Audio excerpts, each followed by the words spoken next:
Hello friends, welcome to சிந்தனை சமையல். இன்றைக்கி சிந்தனை சமையலில் பச்சை பட்டாணியை வச்சு வெரைட்டி ரைஸ் பண்ணலான்ட்டு இருக்கேங்க. அது எப்படி செய்யறது, அதுக்கு என்னென்ன தேவையான பொருள்லாம் வாங்க வீடியோக்குள்ளே பார்த்துடலாம். பாருங்கள், பச்சை பட்டாணி அரை கப்பு எடுத்திருக்கேன். காஞ்ச பட்டாணிங்க, அதாவது இது காஞ்ச பட்டாணிங்க. அதை எடுத்து தண்ணியில் உங்களுக்கு ஊற வச்சுருக்கேன். ஒரு 6-7 மணி நேரம் ஊறணுங்க. அது குக்கரில் போட்டு வேக வைக்கணும். அது இதில் அரை கப்பு எடுத்து ஊற போட்டு வச்சுருக்கேன். மிளகாய்த்தூள் 1/4 டீஸ்பூன், கருவேப்பில்லை, தாளிக்கிறதுக்கு கடலைப்பருப்பு, உளுத்தம்பருப்பு எடுத்து வச்சுருக்கேன். தேவையான அளவு உப்பு எடுத்து வச்சுருக்கேன். இது வெரைட்டி ரைஸ் பொடிங்க. ஆல்ரெடி நான் ஏற்கனவே லிங்க்கில் கொடுத்துருக்கேன். நீங்கள் அதில் போய் பாருங்கள், அது எப்படி செய்யறதுன்னு. அந்த பொடியை செஞ்சு வச்சிட்டிங்கன்னா இந்த மாதிரி வெரைட்டி ரைஸ் போடுறதுக்கெல்லாம் உங்களுக்கு சௌகரியமாக இருக்கும் இந்த பொடி. அதுக்கப்புறம் மஞ்சத்தூள் கொஞ்சம், சாதம் நம்ம வடித்து உதிரியாக எடுத்து வச்சுக்கலாம். இப்போது இந்த பச்சை பட்டாணியை குக்கரில் போட்டு வேக வைக்கலாம்.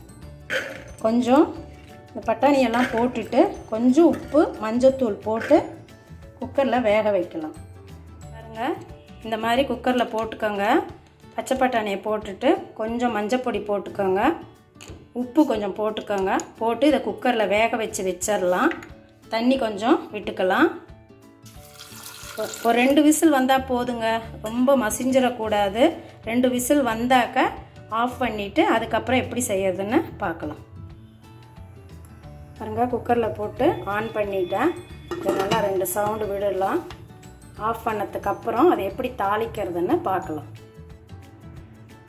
பாருங்கள், குக்கரு சத்தம் ஆஃப் பண்ணியாச்சு. இது எப்படி வெந்திருக்குன்னு பார்க்கலாம்.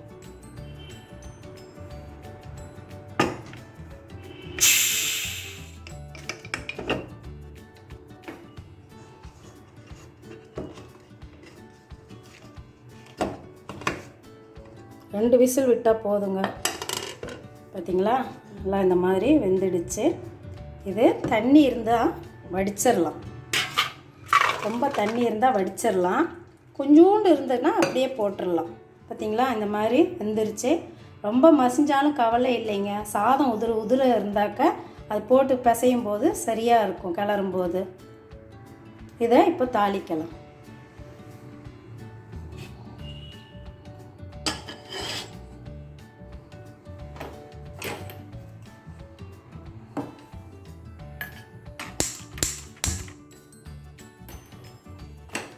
தவா காயட்டும். அதுக்கப்புறம் எண்ணெய் விட்டுட்டு தாளிக்கிற சாமான்லாம் போடலாம். பார்த்திங்களா, இந்த மாதிரி வெந்து தனித்தனியாக இருக்கும். இந்த மாதிரி வேக வச்சுக்கோங்க. உங்களுக்கே தெரியும் பட்டாணி எப்படி வேக வைக்கிறதுன்னு. இந்த மாதிரி வேக வச்சுக்கோங்க. இப்போ தாளிக்கலாம். எண்ணெய் விட்டுக்கலாம் தவாவில்.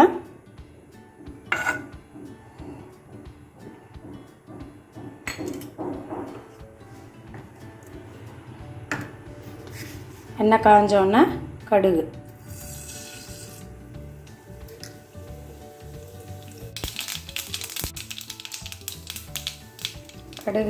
கடுகு தாளிச்சிருச்சு. இப்போ கடலைப்பருப்பு, உளுத்தம்பருப்பு போட்டுடலாம். போட்டுட்டு நல்லா சிவப்பாக வறுத்து எடுக்கலாம். கொஞ்சம் சிம்மில் வச்சுக்கோங்க ஸ்டவ்வை. நல்லா சிவப்பாக வறுபடட்டும். சிவப்பாக ஆனவுடனே இந்த கருவேப்பிலையை போட்டுடலாம்.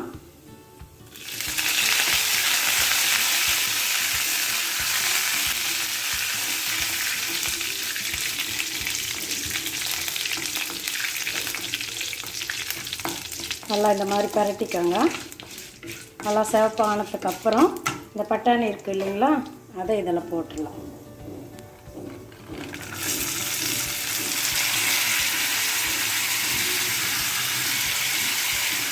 போட்டுட்டு இந்த மிளகாத்தூள் எடுத்து வச்சுருக்கோம் இல்லையா, அதையும் இதோடு போட்டுக்கலாம். ஆல்ரெடி ஏற்கனவே உப்பெல்லாம் நம்ம போட்டிருக்கோம். பொடியிலையும் இருக்குது. அந்த வெரைட்டி ரைஸ் பொடி சொன்னோம் இல்லைங்களா, அதுலேயும் இருக்குது. சாதம் போடும்போது கொஞ்சம் தேவையாக இருக்கும். நீங்கள் பார்த்து எவ்வளோ வேணுமோ அந்த அளவுக்கு நீங்கள் உப்பு சேர்த்துக்கலாம். இதை நல்லா கலக்கி விட்டுக்கோங்க. ஒரு 5 நிமிஷம் நல்லா பரட்டி விட்டுட்டே இருந்தீங்கன்னா நல்லா இருக்கும். எல்லாம் போட்டதுக்கப்புறம் நல்லா ஒரு 5 நிமிஷம் நல்லா கலக்கி விடுங்க. இது ஆஃபீஸ் போகிறவங்களாம் இந்த மாதிரி செஞ்சு கலந்து எடுத்துகிட்டு போனீங்கன்னா நல்லாயிருக்கும். இது இந்த மாதிரி காஞ்ச பட்டாணியில் பண்ணாதாங்க நல்லாயிருக்கும். இது அந்த பட்டாணியில் நம்ம ஃப்ரெஷ்ஷாக வாங்குகிற பட்டாணிலையும் பண்ணலாம், அது ஒரு மாதிரி வாசனை வரும். இது காஞ்ச பட்டாணிங்கிறதுனால உங்களுக்கு நல்லாயிருக்கும் கலந்து எடுத்துகிட்டு போகிறதுக்கு. இப்போது இந்த பொடி சொன்னேன் இல்லைங்களா, அதில் ஒரு 3 டேபிள் ஸ்பூன் இந்த பொடியும் போட்டுடுறேன். இந்த பொடி பண்ணி வச்சுக்கிட்டிங்கன்னா உங்களுக்கு தக்காளி, குடமிளகா இந்த சாதமெல்லாம் பிசையும் போது உங்களுக்கு சௌகரியமாக இருக்கும். இதை போட்டுட்டு ஒரு 2 நிமிஷம் நல்லா கலக்கி விட்டுருங்க. ரொம்ப நேரம் அதில் வைக்க வேண்டாம், ஆஃப் பண்ணிடலாம் ஸ்டவ்வை. இந்த சூடே போதும் அதுக்கு.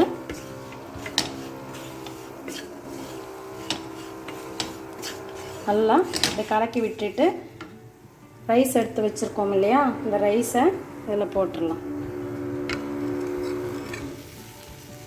இது 2 பேர்த்துக்கு அளவாக நான் சொல்லியிருக்கேன். உங்கள் வீட்டில் எவ்வளோ பேர் இருக்காங்களோ அதுக்கு தகுந்த மாதிரி பட்டாணி அந்த பொடியெல்லாம் சேர்த்திக்காங்க.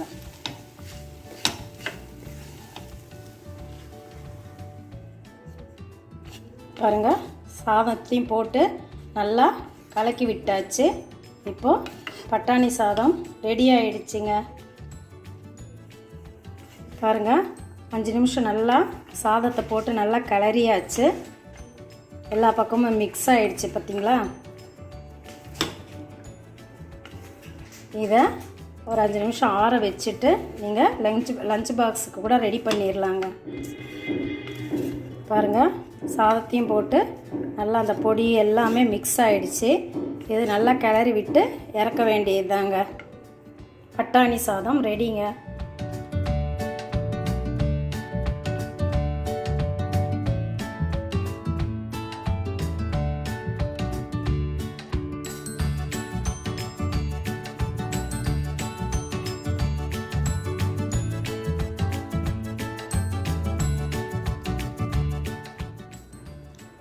பாருங்கள், பட்டாணி சாதம் சூப்பராக ரெடி ஆகிடுச்சு.